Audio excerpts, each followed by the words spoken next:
Welcome to Rates and Barrels. It's Friday, September 27th. Derek VanRiper, Eno Sarris, and Melissa Lockard here with you today. On this episode, we discuss the A's final chapter in Oakland. The last game at the Oakland Coliseum was played on Thursday. Both Melissa and Eno were on hand for that. So we'll talk about some of the happenings then and look at some of the bigger picture questions around the franchise as a result of their departure from Oakland.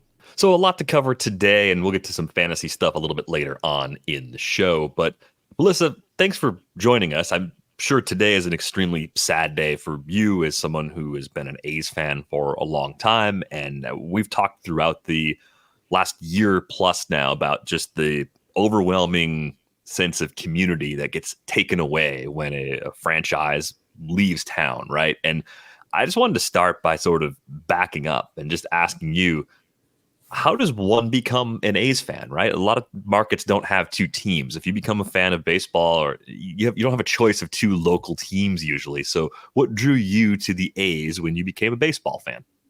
Yeah, it's funny. I think partially it's location. I grew up about 20 minutes from the Coliseum, and getting to Candlestick Park, though we did do that for 49er games as a family, was a lot harder to do on like a weekday school night or something like that. So proximity helped a little bit, but I always liked the atmosphere there. There was just a lot of energy and kind of uniqueness to it. The colors were cool. They had white cleats when nobody else wore white cleats. There were signs and music, and there was just a lot for a little kid to love really quickly. And then it didn't help. I mean, it definitely helped that like all of a sudden they were the best team in baseball, for 4 straight years when I was, really getting into all of it. But it just was always a really great place to go. And, as it like preteen or teenager before I had my driver's license, I could just hop on BART and go to a game by myself or with my brother or whatever. And, that makes a huge difference too, when a kid can just go on their own and they don't even need their parents to go.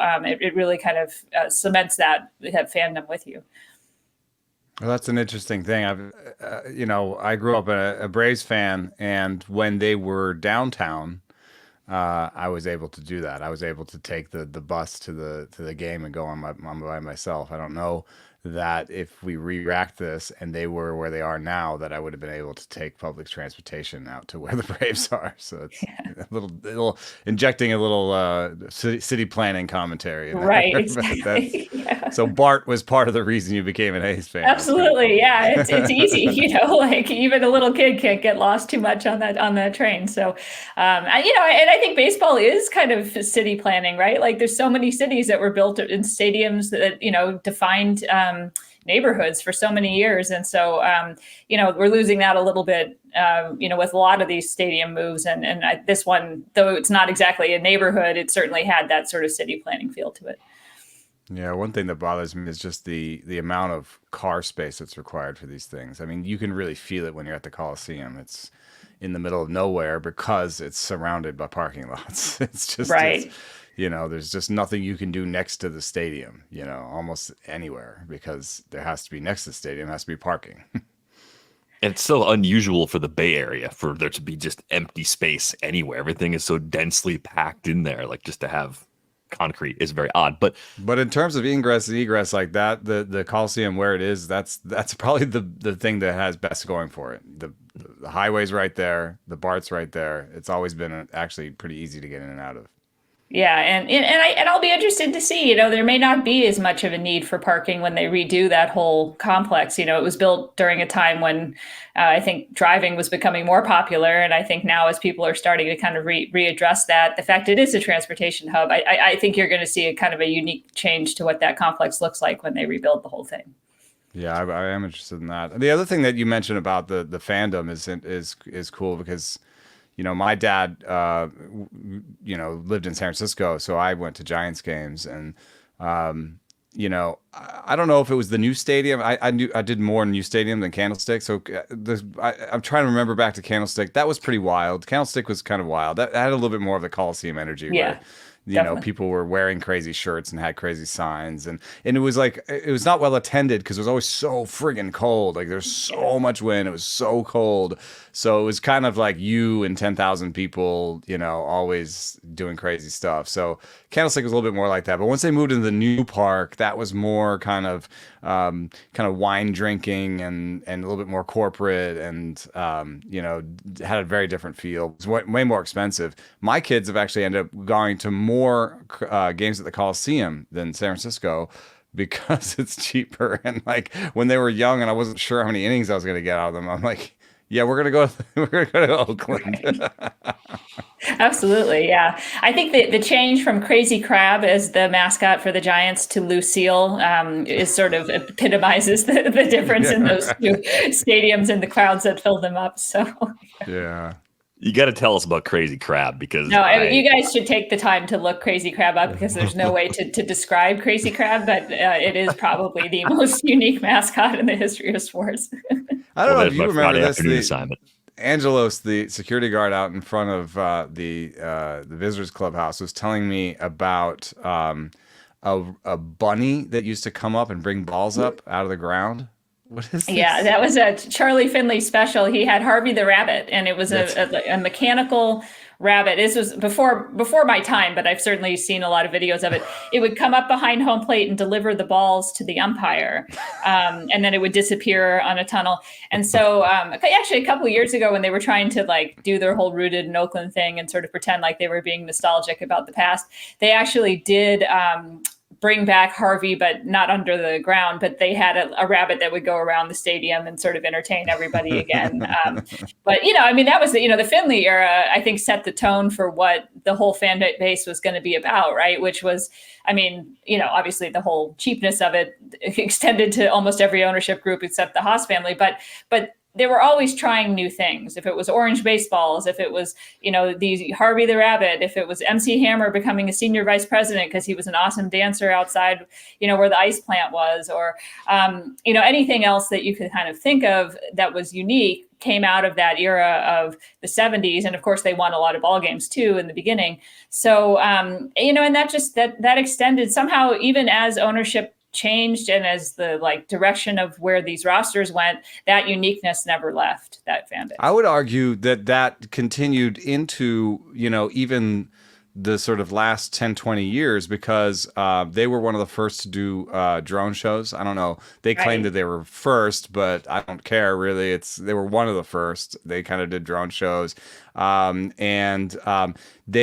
Cast is kind of an interesting thing where they've pulled their sort of broadcast into a more internet type space where they're kind of streaming their broadcast. Yes, it's on radio now, but there was a point at which they didn't have a radio partner, and the only way you could listen to them on the air on radio was to actually go on A's Cast. So they've done some things. I think they were the first, I think, to have the you can just pay to stand in the stadium, like the kind of the pass. Remember that? Yeah, that treehouse. Yeah. They had this treehouse pass where you could just pay. You didn't get a seat, but you were able to kind of walk around the stadium. You can pay, and it would give you a discount on a seat if you wanted. So it was like you could get in 20 times a year, and then it would also give you a discount on a seat if you wanted to sit down. So it was like people are doing that. I've seen this. I'm pretty sure the Brewers do it. I've seen. I think Toronto does it. Like more and more teams are have this sort of pass. So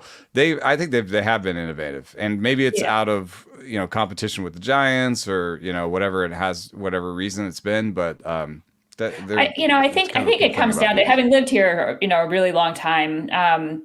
What they failed to do, and this dates back to, really since Schotten and Hoffman took over, because there was a lack of commitment of staying in the city of Oakland.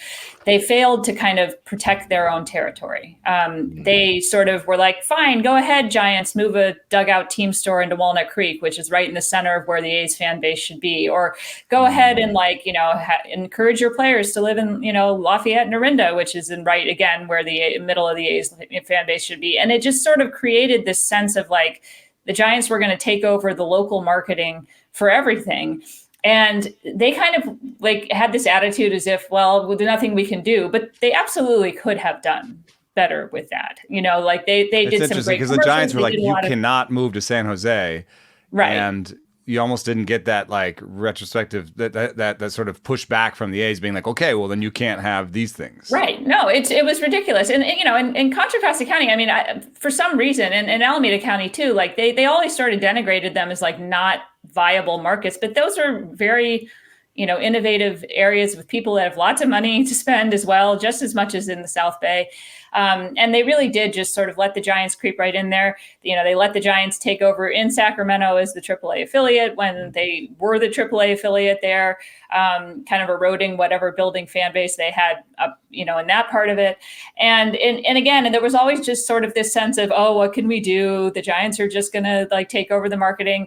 And I think a little bit of effort on that front could have made, an enormous difference in terms of how you reached people in their homes when they were making a decision to go. Because I really, obviously the ballparks are aesthetically very different. Obviously, when people were working in downtown San Francisco, being able to walk down to Oracle Park after work was a little bit of a different experience than hopping on the train and going to the Coliseum. But ultimately, when families were making a decision to go, the Coliseum was a very good place to go if you just convinced them. And there was never really any effort to try to convince them to actually do that on a local level. And, and frankly, the fan groups were doing a better job of kind of guerrilla marketing to people to come to these games than the team itself at a lot of times. So, I always look at that and I think like, that meme of, we've tried nothing and we were all out of ideas like that. That's been kind of their thing for 20 years now. And, it's sort of a ridiculous thing because having grown up in this area, when the Haas family was here, there was no question that when you tried a little bit, everybody kind of, glommed to that group. It's such a strange thing, especially as an outsider, to see the size of the Bay Area, the passion of the fans, to see the success they've had as a franchise. I mean, the A's moved to Oakland in 1968. They've won 4 World Series during their time in Oakland. Only the Yankees have won more World Series since 1968 than the A's. I think the Red Sox have won the same number. But you have this consistent level of success. You have hardcore fans, maybe fewer fans than the Giants, but still a big fan base. And yet there's just this, oh, well, the grass is greener somewhere else. And I realize that comes down to the new stadium and where the funding for that comes from. And that's always going to be complicated. But there are just fewer and fewer places that are going to give professional owners what they used to get. And I think it's weird to just give all of this away to go try and do something new, air quotes, in Vegas, right? And to see a quote from John Fisher talking about the passion he saw in Golden Knights fans when he went to a hockey game in Las Vegas. Like, it's such a slap in the face because all of us everywhere else in this country have seen A's fans, Raiders fans, passionate fans in Oakland showing up at things for decades as some of the most passionate diehard fans on the planet. So the disconnect is just staggering to me. Like, how did it get to this point? How did this actually happen? Yeah. And I mean, the idea of him being at a hockey game too is just laughable. I mean, the guy doesn't even show up for the games that he owns, But I don't know. I think a lot of it again is that they wanted something given to them. They wanted something that was easy, and it wasn't going to be easy. It's not, the Bay Area is not an easy place to build. Ask the Giants, right? Like it took them 30 years to get what they wanted. And ultimately they got what they wanted because they paid for it, right? Like they did not get a handout. The Warriors the Warriors were originally going to move to a different part of San Francisco and the city said no. And they had to figure out something else and it was more expensive what they'd ended up doing. And, but because they wanted it, they got it done. Had they just sort of been like, well, you told us no, we're going to go, maybe they're in Seattle. I have no idea, right? Like that's like, there's a commitment to doing things. And if you want to do them, you can get them done here, but nobody's going to hold your hand and do it for you. And for some reason, they've had this sort of sense over the last, since the Wolf Group and Fisher behind the scenes took over of somebody should do this for us. And, but ultimately it only takes one jurisdiction doing it for them. Like even if 85%, 95% have kind of wised up to this idea that we aren't going to give away free stuff. if Portland decides they're the one that's going to give them the free stuff, it just takes the one. If Las Vegas ends up, putting this together, I still, I think it's less than 50% chance they actually end up in Las Vegas, just given how this whole thing is played out. But, Sacramento is frankly not going to be any easier than Oakland to figure out how to fund a stadium there either. So probably not in California if they want it easy is going to be likely what happens with where they end up. But yeah, I just don't think they try that hard. He says he tried, but the lack of effort on all of those fronts to really make this happen has been evident since he took over.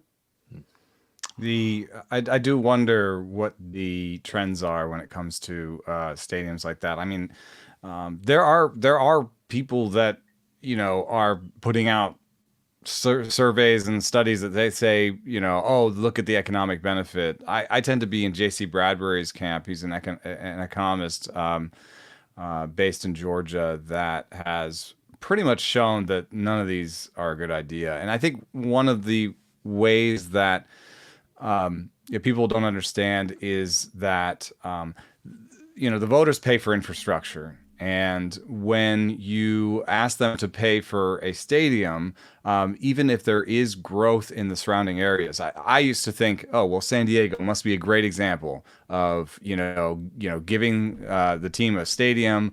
They're part of the identity of San Diego, and they put it next to the gas lamp, and the gas lamp grew to it. It gentrified some neighborhoods and made some people some money. And, it's generally downtown gas lamp San Diego is more vibrant now than it was before the stadium was there. That seems like a win.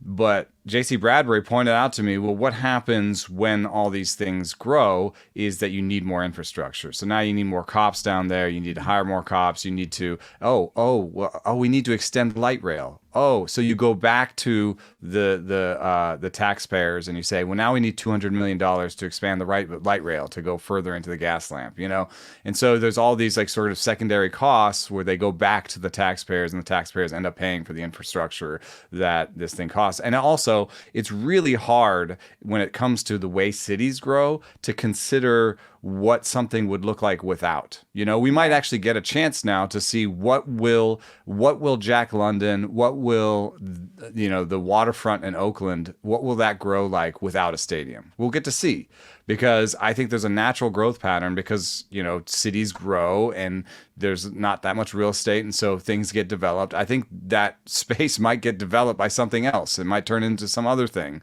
A WNBA stadium or something, it'll be something else, and we'll get to see, this alternate pathway. But I did sort of fall in love with the Howard Terminal idea. I thought that could be a really good thing for Oakland to extend that waterfront, extend the Jack London into, one of the best waterfronts, maybe in the Bay Area, maybe better than a lot of San Francisco's waterfronts, because they have, there's, the Presidio is kind of weird and the other side is cold, it could have been really cool. But I do wonder what the trends are, because I think that most people, that are wanting to be sober with their budgets kind of feel the way Bradbury does. And I'm not sure this is going to be a huge benefit, but at the same time, when you're talking about marketing your city, I think you become more of a national city when you have a team. And then you can be like, oh, we're Charlotte. We have teams here, we're a national level team, or national level city. And you made an interesting point about the infrastructure. I mean, one of the things that was so complicated about this Howard Terminal thing is that they insisted on the infrastructure being built at the same time, right? So and paid for by the city. Right. And the city had secured, huge amounts of grants and whatever funding they were going to do. And they had, there was almost $1 billion that was already going to be committed to building this infrastructure and getting all the clearances and all the different things that were going to happen before the stadium was built. And because they also wanted to build a lot of ancillary development at the same time, which again, you look at I remember San Francisco. I remember driving home from a 49ers game one time and my dad telling me this is China Basin. This is where the Giants are going to build their ballpark, and looking at it and being like, this is where the Giants are going to build it. It was like, an abandoned warehouse district. There might have been a freeway over, but I don't know. It was just, there was no amount of imagination that would make me think that this would be an attractive, neighborhood. And they built the stadium first, right? Like the stadium was built. There wasn't a lot around it still. There was some existing infrastructure because you had that, sort of muni that was going down in that area already. But everything that's around there now came after. They extended the Caltrain up to there after the stadium. Afterwards, yes. Yeah. But I mean, that's a vibrant and completely different neighborhood now than it was in 1999. But that all was built afterwards, right? And so this idea that he wanted to have everything done beforehand made the deal so much more complicated, and also maybe was unnecessary, because you had an example of how all of those things could have come together after you built the stadium. And had he only wanted a stadium, the thing would probably be half done by now. That part was not the tricky part to get done. Yeah, it was the extras, right? It was more than that. That's what made it so complicated. I remember a lot of arguing about a gondola. Right, yeah, the gondola. Which I mean would be very cool, but let's be real here. If you could just get buses, it would probably be fine. Right, yeah. So you were both on hand for the final A's game at the Coliseum on Thursday, and I was watching from home 2,000 miles away, and you could feel the sadness through the broadcast, through the voices of Jenny Cavnar and Dallas Braden, and just like the whole post game was hard too. You could feel the crushing kind of weight of everything at that portion of the broadcast as well. What was the actual mood like in the stadium? Was there any part of it that was like part celebration, even though it was such a sad day? I mean, it was the last opportunity to get together with friends and familiar faces and people that had been a big part of your lives for a very long time. Yeah, I mean, it was surreal. You work at games and you realize how sober most people are in terms of their emotions and everything else when you're in a press box in particular, right? But even just all the people that are working, a baseball game takes so long to get ready for, from everybody who's setting up the stadium, the people that are getting ready, the players, it's an entire day and ecosystem just to get to the game and then to finish up the game and then go. And so people are usually very businesslike, and people were in tears, from the beginning. There was champagne that was being passed around from, to the PR staff and some of the longtime beat writers that have been there forever. Jim Young was the official scorer yesterday, and he made the announcement at the end of the game, to tell you that the official score on the scoreboard, all the totals were correct, and this was the time of game and all that sort of stuff. And his voice is cracking as he's giving those.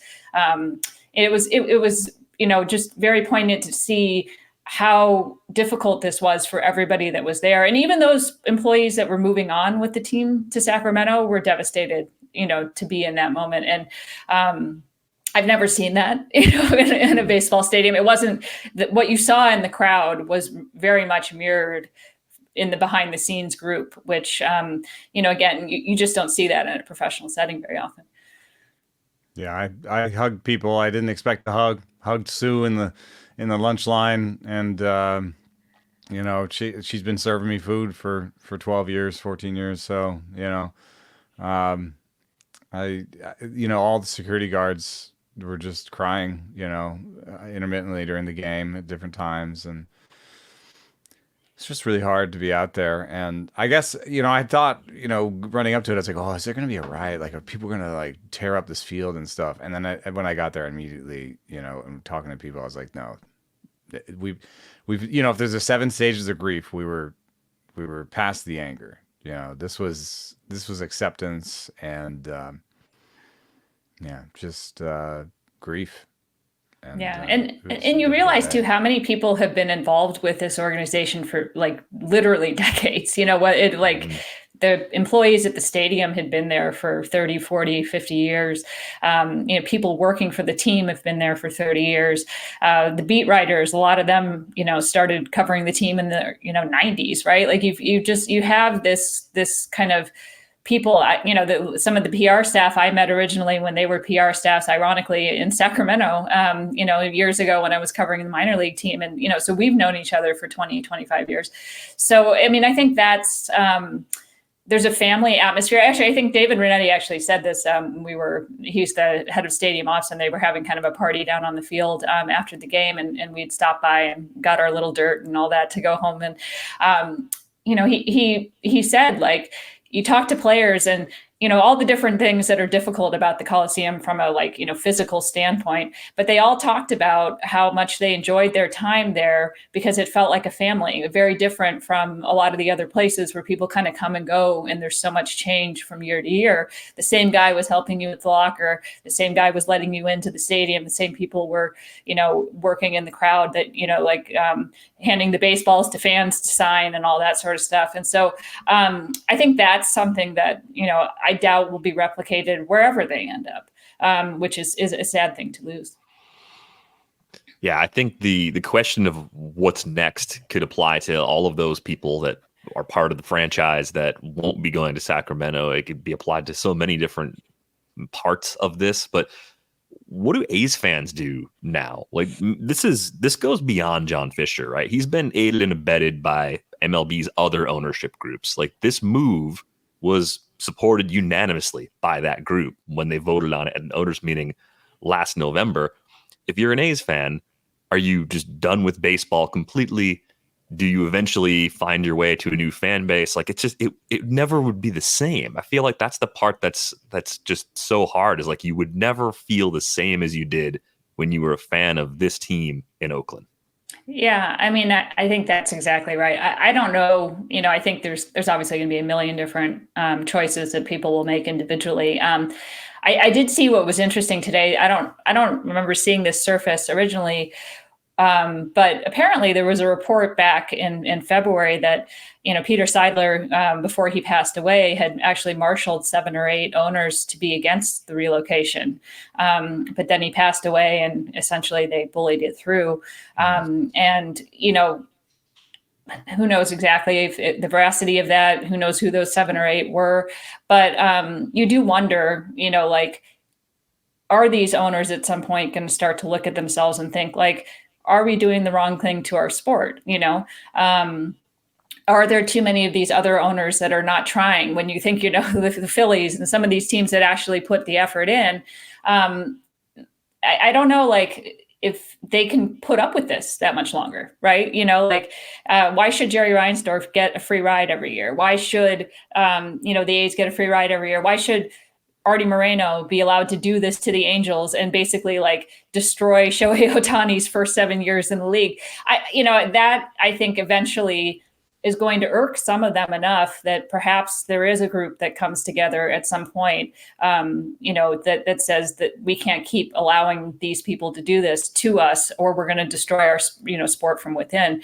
From the fan perspective, some of them I think are, they love baseball. They're going to find another way to love the sport, whether it's through a different team or just sort of following it. Some of them will probably just follow independent league and go to Oakland Ballers games or minor leagues, maybe go to Stockton or San Jose. But I don't know. I think it took a lot of the joy out of it, right? I feel very differently about the league than I did 2 years ago. I don't know that I can say that I feel this is a league that has their fan base interests in heart. I think it seems a lot more like they're chasing money through, gambling and international expansion and all this stuff at the expense of the people that have supported them, for the 100+ years that they've been in business. And, I think that's going to, in the era of social media, when you can see it, we couldn't see it when Montreal moved as much. And we certainly couldn't see it back in the days when other franchises were moving. But this is going to linger, and you're going to be able to see this for a long time. And, as the other franchises start to make these threats, I could see a kind of a marshaling of anger from everybody else, and from A's fans being the ones to maybe lead that, at that point. I do also wonder, as writers, we're aware of the sort of media markets and also the sort of the readership figures and sort of the way that teams are seen in terms of readership and fandom. And so the Diamondbacks, I think of the Diamondbacks, and that's a team that's had success. They've been in one place since they were born. They have not sort of gathered the footing of some of the original 13 or whatever. Like they're not even Tigers. In a small market have more fervent fandom. The Reds. They have more fervent fandom. And it was explained to me once that like a lot of times you get fandoms passed down. Oh, that was grandpa's, that was dad's team, and you kind of have to wait a while to kind of build even some of that institutional fandom that some of these expansion teams have yet to build because they're not generations in, and that makes some sense to me. I wonder how that framework applies to what's going to happen now for Oakland. It's like a lot of these people have had their Oakland A's fandom passed down to them. Do they start afresh? Are they now basically an expansion team? Do they get some of that sort of residual where there are still people that stay fans? It's a big gamble for the sport. It sort of speaks to what you're talking about. It's like they're thinking about a new stadium, getting a new stadium, getting more public money for this new stadium. Maybe they're thinking about a new market. They're thinking about opening up a new market instead of competing in a Bay Area. They're thinking about we're adding. This is gonna be good for the sport. We're adding fans. It's Las Vegas. Da da da da da.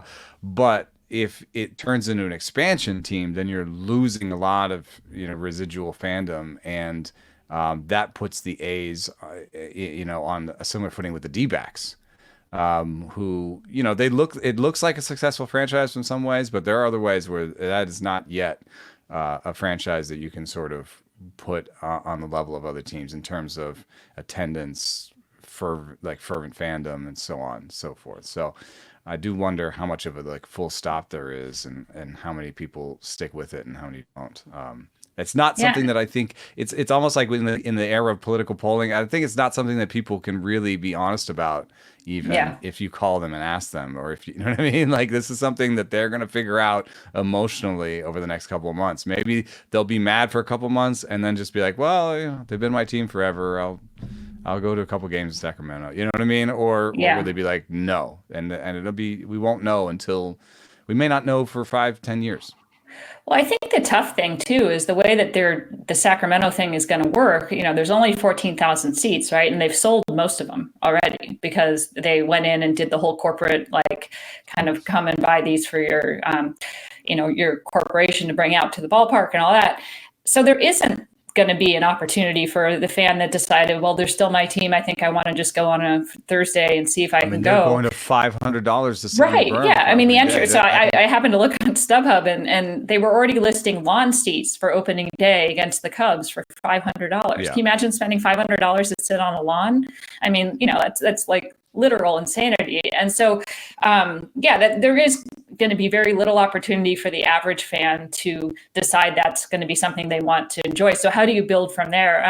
And I do think, it's an interesting point with not just the Diamondbacks, but you look at the Miami Marlins, to some extent, the Tampa Bay Rays. Like, these are markets that everybody always sort of envisioned because of the spring training infrastructure and all of them, that, there's so many baseball fans that are already here. But a lot of those fans are fans, and the same can be said for Las Vegas. A lot of those fans are people who retired there, who had other teams they were rooting for, right? That's what happens in Arizona. Like, when the Cubs come to town, they sell out. You're like, what? That's going to happen in Vegas to some extent. They may not be. For sure. A's I mean, fans. my grandparents retired to Vegas from Chicago, right? Like that. So they would have gone to Cubs Sox fit games, but that's about it. And especially at the prices you're going to talk about for. I mean, again, any stadium that gets built in Las Vegas is going to be significantly smaller than the Coliseum. And so every ticket is going to cost a huge amount more money. And probably a lot of them are going to be sold through like the casinos and all that sort of stuff. So this isn't the chance for the fan to walk up on a Thursday and see that Paul Skeens is coming to town and I want to be able to see him pitch for, $30. And I do think that makes it difficult to build a new fan base. Beyond all of this, we still have a roster. We have a whole organization of players, and players get to go on the road too. Quickly, I did find it weird to be in the locker room afterwards because the players have a very different perspective on this. Sure. I mean, Brent Rooker has packed his bags 80 million times. These guys are just like, hey, tell me where to play, I'll play. And to some of them, they're kind of like, will we have more fans next year? Because that might be more fun because it has they don't necessarily see all the sort of decisions that have been made in terms of marketing, in terms of, you know, what the stadium looks like. With the stadium used to actually have some good food and used to actually have some good beer and like used to, you know, do some stuff that they stopped doing at some point, and that led to fewer fans. So to some of them, it's like an opportunity to go somewhere where maybe they'll have more fans. But so then they get peppered with all these questions. What does it mean to you, the legacy? And you're like, JJ Bleday has been here for a year and a half. Right. Like, Yeah. what legacy are you asking about? And they're all trying to do their best, you know, because they can feel it, and they know that they've been a part of something. But at the same time, like they haven't felt it in terms of day-to-dayness. Like, to them, it's been a place that, you know, has terrible facilities and they, you know, no fans. That's kind of what they've felt. Well, and baseball players are so insular in terms of how they operate during a season. You know, they may post on social media, but they are not out there reading everything that's out there, right? Like, it was interesting on opening day, you know, there was going to be a boycott where people were going to show up but not go into the stadium. And people have been talking about that for months, right? It was not like a surprise kind of thing. And the clubhouse like didn't know that at all, right? I mean, they had no idea that it was happening. Stephen Vogt, who was managing the other team, who was, you know, also intimately aware of everything that had been going on, was also unaware that this was going to be the atmosphere for his first major league game until, you know, we told him pregame, right? So I think that has allowed them as a group to stay really tight. You know, this is a very tight-knit group. A lot of them are pretty homegrown or relatively homegrown in the sense of like having played the majority of their major league career in Oakland. And I do think homegrown or tightly knit teams do tend to play together better than the ones that are sort of desperately put together. I mean, the Dodgers may be a little bit of an exception because, you know, you've got that kind of checkbook. But I think for the most part, you know, the teams that you see come together, like the Tigers and that, like they do that because they've been together for a while. They've gone through the wars together, quote unquote. And this is, for better or worse, a roster that has gone through a lot over the last 2 years together. And that can't make up for talent. But I do think, as we start to talk about a little bit, there is some more talent there than what we saw if we had this conversation at this time last year. So probably some of that will benefit them, you know, having had to go through all that. That being said, the playing conditions in Sacramento, we'll have to see. I mean, we don't even know what the ballpark's going to play like. So it's going to be very interesting to see whatever strides they made from a pitching perspective this year. It's going to be difficult to know what to expect next year with that. Hitting, it's like, just a moment on that, because you're well aware of sort of the minor league conditions and stuff like that. It as a park has played neutral, but neutral-ish. It had played neutral for the PCL. Is that the right way to say it? Yeah, I think, you know, it had played more neutral when it first opened. For whatever reason, I think it had been trending a little bit more offensively. I know we talked to Logan Webb when the Giants had scrimmaged there to start the season. You know, he had talked about how, I mean, he's from Sacramento. He grew up an A's fan. He was very conflicted about this whole idea of them moving there. But he was saying, like, I really hope that they figure out a way not to have the alleys play as quick as they do here. You know, that he felt like it played like a more offensive ballpark than, I guess, certainly Oracle and probably the Coliseum. So, you know, and it's smaller and it's hotter and the wind isn't there and you don't have the fog, right? So at the very least, it's going to play more friendly to hitting than the Coliseum did. In the air, for sure. Yeah, and they're also putting turf down. So and it's going to have turf, right? So that's going to play faster. Ground balls, yeah, it's going to play faster. So I think it'll be an offensive part. You know, and the dimensions are very normal, right? Which, I mean, but you don't see that in a lot of ballparks now. Things tend to move around in the outfield, right? So, yeah, I don't know. I mean, I think there's a lot that they're going to have to figure out during the season about how things are playing. Within this organization, there's been a lot of continuity in the front office. And the thing that has surprised me the most, I think we may have talked about this on a previous time you've joined us on the show, Melissa, is that they have done a surprisingly poor job in some of their big trades in recent years. And that has made this downturn a little uglier than past attempts to tear it down and rebuild it. And this year it has been a step forward, despite the Matt Chapman trade a few years ago and the Sean Murphy deal looking pretty bad overall. And where do things stand right now? I mean, is this team 2-3 years away from being a playoff caliber team, and like how much of their player development seems to be working well and how much of it still needs to catch up to other teams around the league? Yeah, I mean, I think I think they are in better shape than they were a year ago. I don't think these things come together overnight. I do think some of the pitching has come together a little bit. You know, you said JT Ginn made the start last night, or yesterday, and he also had pitched Friday against the Yankees and gotten to the 5th inning before giving up, a run. And he came over in that Chris Bassett deal, and that was, so there's a little bit of didn't do anything for a while, and then all of a sudden, could be a decent starter. Gunnar Hoglund had a very nice season, finally healthy. And, he was the Matt Chapman deal. And so you start to see some of those guys. Mason Barrett, who they got in the Lucas Ursig deal with Kansas City, pitched very well for Midland after the trade. So there's more pitching coming than there was before. That said, their pitching is still significantly behind where their hitting development is at this point. They've graduated a decent number of position player prospects, but they have a number more that are, coming pretty quickly. I think Colby Thomas was their player of the year for Baseball America, and strikes out too much, but power, speed, good defense, high energy kind of guy, could join Lawrence Butler in that outfield, being kind of interesting there. Nick Kurtz, their pick, in the first round this year, got hurt in AA, but like his debut before he got hurt was probably the best of the first rounders that played this year so far. And I don't know that he needs a whole lot of time, in the minor leagues before he gets there. I think you saw Tyler Soderstrom make some, strides this year after a really disappointing debut last year. How they figure out playing both of those guys, since they're really both first basemen, is kind of an interesting story. Along with Rooker, right?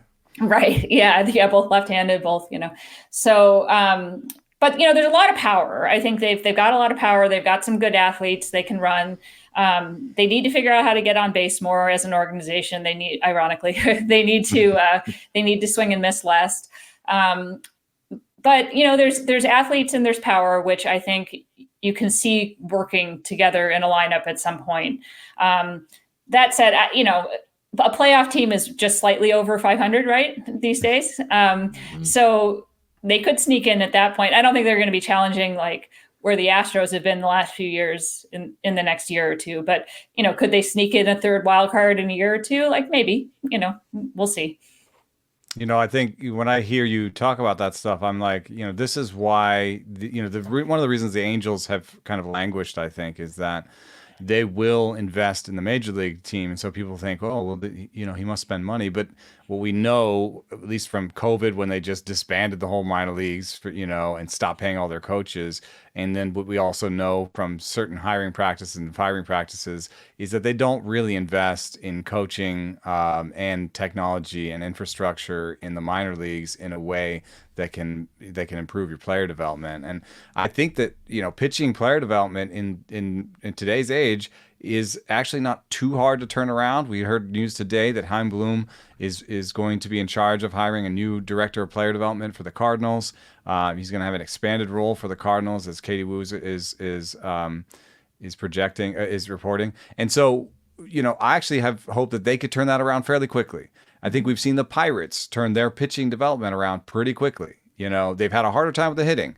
And so, when I see a team that has hitters and just needs pitching, I'm like, hey, okay, and even like, one thing you can do for strikeouts, like Traject is like a pretty expensive piece of equipment, but it shows the like pitcher that night and, in a hologram. And it's like the most advanced piece of sort of hitting technology that we've got that could help. But I don't see the A's spending that money, replacing coaches. It doesn't cost a lot, but it does cost some money. I mean, you would want to have maybe $200,000-$300,000 to kind of fire a bunch of coaches and then hire coaches that are on the upper end that are going to cost a little bit more. You know what I mean?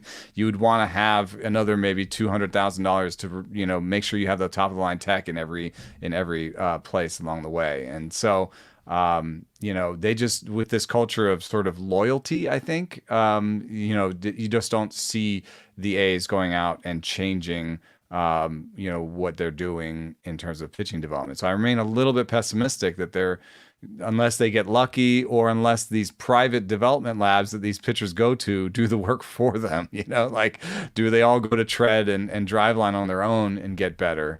That could be something that happens, and they're just like, yeah, see, we didn't have to pay for it. They all went and did it on their own.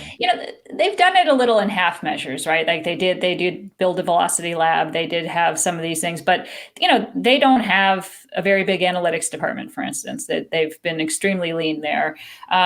They do have more coordinators than the Cardinals. I learned today when I was reading Katie's story. I didn't realize how lean they were there. The A's have always had a lot more roving coordinators than that, but they are one of the leaner staffed minor league, player development groups in general, and right? it's important because those coordinators even some of the give guys them the plans, give the pitchers the plans and like give them detailed, things, off-season plans. Like I've heard some of the off-season plans for the A's are ridiculously simple and are like things like, and I think, you look at, if you merge the A's and the Giants farm systems together, you would actually have a good one, because the Giants have not been able to figure out how to develop hitting at all, really, and they've had a tough time with finding like athletes that will produce as big leaguers, but their pitching is down to a science. I don't think they probably don't need to invest as much draft capital as they do with pitchers, because they can turn fairly average looking pitchers into really good ones pretty quickly. You mentioned something about draft with the A's. So you were saying that the A's don't really draft pitching the same way? They haven't up high. They have not drafted very many. I mean, you look at like Mason Miller was notable in 2021 because, he was drafted in the 3rd round, right? Like that's, that they have, I think they have a philosophy and right or wrong, when you can't go out and buy a superstar, you draft for superstars, right? And so they take bigger risks higher in the draft on potential position players who can be superstar type players. And you're going to hit and you're going to miss with that sometimes. But I don't, I guess unless you're Paul Skeens, there aren't as many pitchers that you can look at that you think are going to be superstars coming into the draft necessarily. And so that's, when you have a philosophy like that, you end up with taking a lot of shortstops, which they have done. And, it's an organization filled with shortstops, and shortstops can be a lot of different things. So there's nothing wrong with taking shortstops. But I think they're looking for, the Matt Chapmans that can be essentially a star that's cheap for them for a very long time. But to do that, you're not going to get pitching till the 3rd, 4th, 5th round. And, you're missing out on the best arms when you do that. Yeah, I think unless you have a system for scouting and development that is on the level of the Guardians or the Brewers, or the Dodgers, where you can take college guys that slide to that range and add a couple of ticks, add spin, add something. Well, the Guardians, their ability to take high school guys and turn them, the success rate they have with the highest risk. And nobody's taking high school. They're just on their own. They live in the highest risk element of the draft, and they've done an incredible job. So I think again, it's a league that has there was a lot of people copying other people's work, right? Like for a long time. And then now other organizations are doing well. And so you're going to start to see how other people copying other people's work, but the ones that didn't have the work originally are going to be behind. And I think, I think you can say like their pitching development, is behind at this point, for the A's. That said, they've had success also with finding kind of, Sean Manaea, Chris Bassett types who may not have thrived in other places before, but were able to kind of grow into these really, reliable mid-rotation arms in the system that they have. But what'll be interesting again is when you move away from the ballpark they've had and the consistency of knowing how that plays for so long. How much harder is it going to be? Look like next year, Yeah. How do you identify a new Chris Bassett? Like it's not an easy thing to do. And by the time they figure it out, they'll be on to whatever the other new stadium is going to be. So I think that's going to be really tricky. Yeah. I also think the situation in Sacramento temporarily is going to be even worse for them free agent wise. Like the park is not pitcher friendly the way the Coliseum was. So the short-term stopgap like even contract guys aren't going to go Alex there. Woods won't necessarily want to sign there. They're not going to sign on for that situation or that park. So I think that's going to put even more pressure on them to find their pitching internally if they're going to make this happen. So Brent Rooker had an amazing season this year. He's 2 homers away from going 40-10, even if he doesn't hit anymore on 38-11 from Brent Rooker. No one expected that. 298, 369, 567 slash line. He's always hit the ball hard. He's got a 16.6% barrel rate this year. The question has always been, can he cut down on the swing and miss enough to make that power play up consistently? This year, the answer has been, yeah, he actually can. I'm always skeptical when someone does this in their late 20s. Rooker's going to turn 30 on the first day in November. How would you try to project the future for Brent Rooker coming off of just an absolutely amazing 2024 season, which came off a year which the playing time was starting to slip a little bit in 2023? Like, he didn't finish the second half of 2023 as an everyday player, which was a bit of a surprise given the power that he'd shown last year. Yeah, I mean, he didn't even start this season as an everyday player. Actually, that first week or two after, he was one of those players that people thought was getting benched because he was wearing the bracelet, right? Like the last dive bar bracelet. Yeah, I mean, he's always been a little behind with the age curve because he was an older prospect coming into baseball in general, right? Like, he bloomed a little late in college, and then so came to the league a little older. I think, he had a breakout in 2020 with the Twins and then got hurt. And of course it was COVID anyway. And then didn't really get much of a chance like this. So, part of it is this may be his prime, and, he may have a 2-year, 3-year window of being a better version of himself than what we had ever expected to see before. I wouldn't expect him to hit for average like that. I don't know that that's who he is necessarily. But I could see him putting together 30 homer seasons for a couple more years. He's in great shape if he's just having to focus on DHing and not worrying about the defense. He's got that Chris Davis feel to him a little bit, like of that sort of can swing for the fences and make an impact that way. And if that's all a team needs for him to do, I think he's in pretty good shape to do that. But he's a really smart player, right? Like he does find things to work on. It's not kind of like he's up there just sort of doing the same thing over and over again. So he has made adjustments that are significant as well. So who knows, with guys that can figure it out like that on their own, I think there probably always is a little bit of a chance to kind of see some more sustained success than you would expect. Yeah, he asked me regularly about, these new MLB Savant, stat drops, and like, he actually found a stat on MLB Savant on MLB AM's like stat feed that I'd never seen, and I didn't know what it was, and I had to ask Mike Petrello what it was. So, he's out there looking, and I put him in the class of sort of Jed Lowry and Sam Fuld as guys that that are very analytical in their thinking, and I think. Sometimes that leads to getting the most out of your physical, your traits that you've got. But, what he has right now is plus bat speed, elite level bat speed, elite level game power. And I would just suppose that, what happens on balls in play and what happens with the strikeout rate might fluctuate here or there. And he may have a season in the next 3 where he hits 220 or something. But I think the 30 home run power would be there every year. Yeah, and you said about free agents, I mean, if they're smart, since signing free agents is probably going to be almost impossible, if they're smart, the money they spend is extending Brent Rooker, is extending Lawrence Butler, kind of making a commitment to saying these are some of the guys that are going to be here for a few years. So, pony up to see the team that is going to be here for a little while, because the only people that are going to take that money, I think, at this point are the ones that are there and, don't have the freedom to go seek out something else.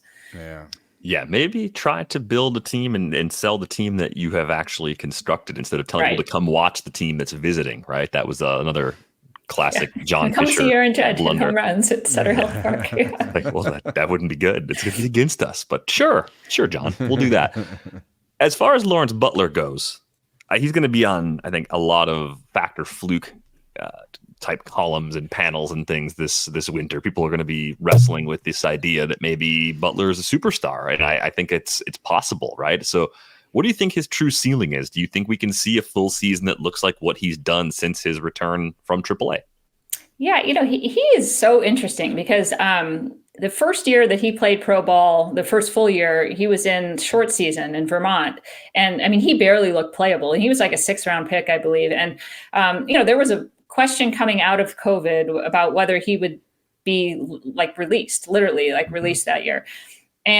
But he had spent COVID back home in the Atlanta area, working with Michael Harris, working, with that whole group that I think Delino DeShields was leading, or no, Marquise, one of the two. I always mix those guys up. They were the classic Braves outfield and Expos. But anyway, they made gains as a group together, and they've continued to get better as a group together. And you see them all around Major League Baseball kind of being the next big stars. And he seeks out that group. He gets input from them. He works really hard. There are going to be things he goes home this offseason that he works on. I think defense will probably be the main thing to try to improve there. But again, there's swing and miss there that I think is always going to affect the batting average. But he does have a good idea of the strike zone. He hits the ball really, really hard. He's got plus speed. And he's committed to being the best version of himself too. And when you have somebody, again, like Rooker, who's going to invest that much in themselves to get better, I think you can expect good outcomes. Yeah, I think one thing that really makes me feel good about his season is that he didn't make one adjustment. I think he made two or three. I mean, the big sort of highly touted adjustment is that they asked him to kind of keep his head still at the plate when he came up the second time, and that helped him in terms of the swing and miss and seeing the ball longer and seeing the ball better. But what happened after that was that he went on a homer barrage, and I remember there was like this kind of crazy period where I'm looking now. It's like, what did he do? He had like 5 homers in a week. 3 homers in a game. Yeah, I think he had 6 in 5 days or something like that. Yeah. He had 3 homers at Philadelphia. And he just came and he lit the world on fire in terms of power. And that probably got it on everyone's radar. But I talked to him about it. I said, well, you've been doing this now since with the sort of adjustment with the head, you've been feasting on the fastballs, right? And like those homers, most of those homers are on fastballs. You've been doing your damage on fastballs. So what I've seen is a little bit more sliders in the zone since that sort of power breakdown. And he's like, yep, like that's going to be the next thing. And what I saw from him the next couple of weeks was, he went from that power barrage to a hitting streak. Mm-hmm. And he had like a 20-game hit streak. 22, and the power wasn't necessarily the same. It wasn't like 20 games of homers. It was a lot of singles. And so what I saw from him during that period was he sort of foresaw what they were doing to him, even as he was feasting on the fastball. He's like, okay, now they're going to start doing the junk. And with the junk, he kind of had enough of a like fillet it to the opposite field, or he had enough bat control to like do something with the breaking balls in the zone. So that's not one adjustment. That's 2 for me, and 2 adjustments in one season from a 24-year-old. I watched a lot of Brandon Belt. He's my example of guys who takes a really long time to make adjustments, and he would take years sometimes to make adjustments. When I see a guy make 2 adjustments in 3 months, I feel like that's pretty cool. Like that speaks well to his ability to kind of, work as pitchers change their book against him. So I think the physical tools are all there, and the kind of adjustment machine is working pretty well.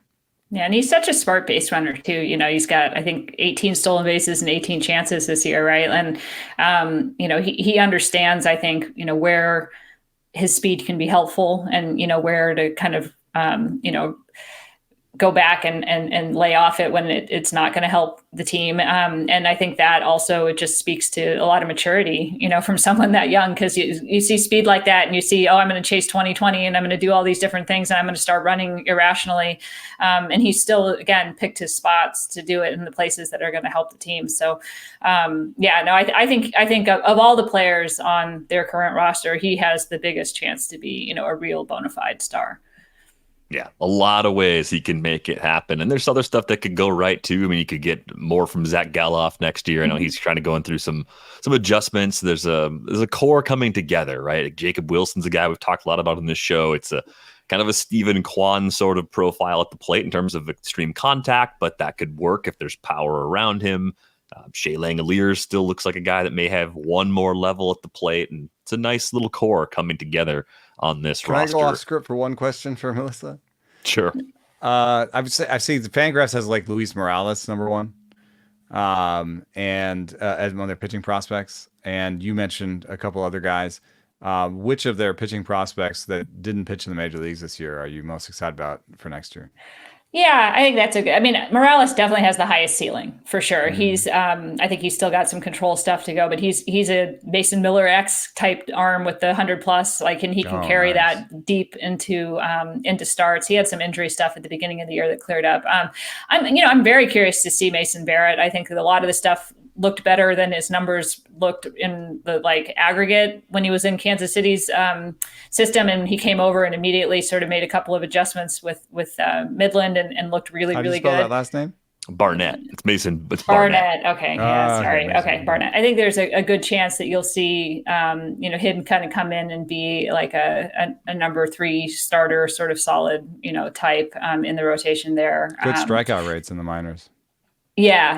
And, I think Texas League is not an easy league to pitch in, obviously. And so, he spent a lot of time there.